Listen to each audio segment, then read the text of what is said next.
엔지니어의 한마디 87번째 시간입니다. 스튜디오에서는 왜 그래픽 EQ를 잘 쓰지 않을까요? 우리가 EQ를 구분할 때 크게 두 가지로 봅니다. 그래픽 EQ, 파라메트릭 EQ. 그래픽 EQ는 밴드 수가 이미 정해져 있고 해당 밴드의 게인을 바로바로 조절할 수 있게 만들어져 있어요. 그래서 눈으로 딱 봤을 때 상당히 직관적으로 사용할 수도 있고요. 보통 SR 현장에서 이 그래픽 EQ를 많이 사용을 합니다. 파라메트릭 EQ는 다들 아시는 것처럼 주파수를 선택할 수 있고요. Q 값도 조절이 가능해요. 그래픽은 Q가 이미 정해져 있는 거고요. 파라메트릭 EQ는 보통 Q 값을 내가 원하는 형태로 조절이 가능하고 그리고 나서 게인 조절을 따로 또 할 수 있습니다. 그래픽 EQ는 한 번의 움직임으로 특정 대역의 에너지를 바로 변환할 수 있지만 파라메트릭 EQ는 최소한 2번에서 3번은 조작을 해야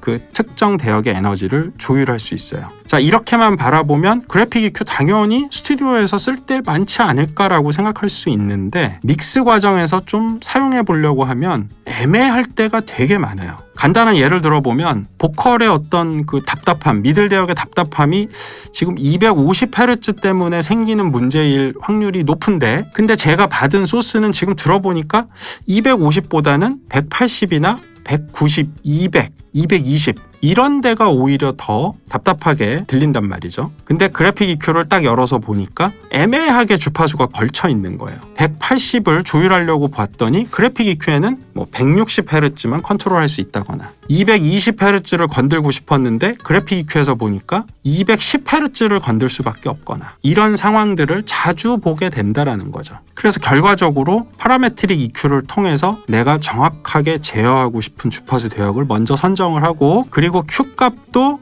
조율을 해가지고 조금 좁게 딱 그 포인트만 정리할 수 있게 우선 셋업을 해놓고 게인 조정을 한다. 이러면 내가 원하는 대로 딱 해결이 되는데 그래픽 EQ를 쓰게 되면 그런 작업이 수월하지 않다. 그렇기 때문에 믹스하면서 적극적으로 쓰기에는 좀 애매한 그런 제품이 돼버린 거예요. 자, 그래서 정리를 좀 해보면 그래픽 EQ가 나쁜 거냐? 아니, 나쁜 건 아니죠, 절대. 스튜디오에서 원하는 형태로 쓰기에 좀 애매하다라는 거예요. 그러면 라이브 현장에서는 어떠냐? 라이브 현장에서는 괜찮습니다. 하울링 제어할 때 특히나 효율적으로 쓸 수 있고요. 스피커 매니지먼트 하는 과정에서도 바로바로 적용해서 쓸 수 있고 많은 이점을 갖고 있어요. 그래픽 EQ가 성능이 떨어져서 쓰지 않는다? 이렇게 생각하지 않으셨으면 합니다.